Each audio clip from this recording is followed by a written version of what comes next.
cris de la terre. En ces derniers jours de l'été, c'est la saison des mûres. Peut-être en avez-vous fait des bocaux ou des confitures, ou simplement grappillé quelques-unes au gré d'une balade. Alors si nous parlions de la ronce, elle a mauvaise presse, la ronce.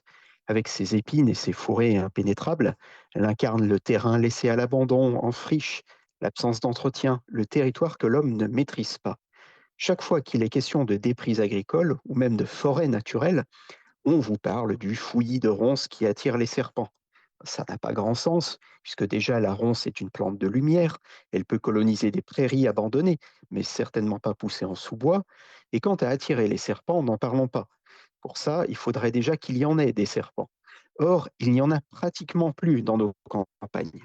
Il y en a sans doute 100 ou 1000 fois moins qu'en 1910.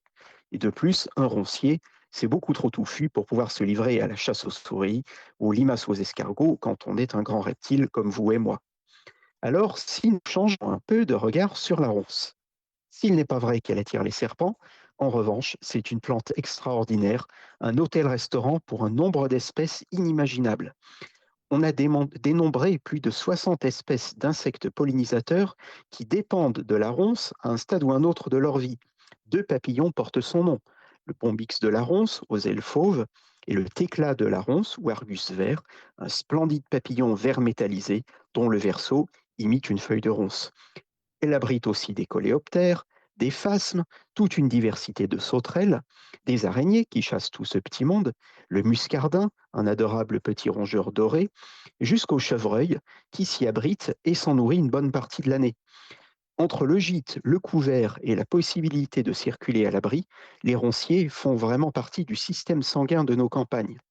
Alors avant que le froid arrive, je vous propose, par une nuit douce, d'aller examiner les ronciers les plus proches avec une lampe torche et de découvrir son petit peuple. La ronce, c'est le sauvage, l'incontrôlé, l'impénétrable, c'est pour ça qu'elle nous inquiète. Mais c'est aussi pour ça qu'elle accueille autant de vie. Une vie totalement absente de nos décors trop entretenus.